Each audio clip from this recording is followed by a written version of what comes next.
नवी मुंबई विमानतळ नामकरण मुद्दा आता या मुद्द्यावरून संघर्ष पेटण्याची शक्यता आहे।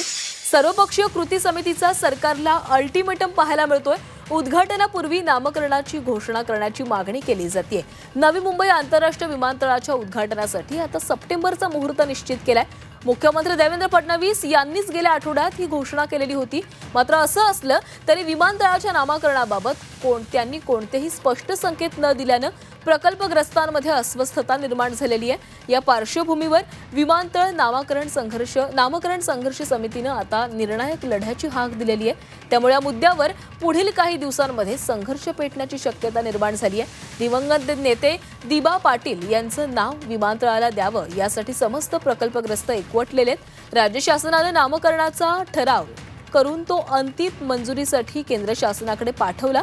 मात्र 2 वेळा प्रस्ताव पाठवूनही केंद्राने प्रश्न प्रलंबित ठेवल्याने प्रकल्पग्रस्तांमध्ये नाराजीचा सूर आहे। उद्घाटनापूर्वी विमानतळाच्या नामकरणाची घोषणा करा अशी मागणी आता कृती समितीने केलेली आहे।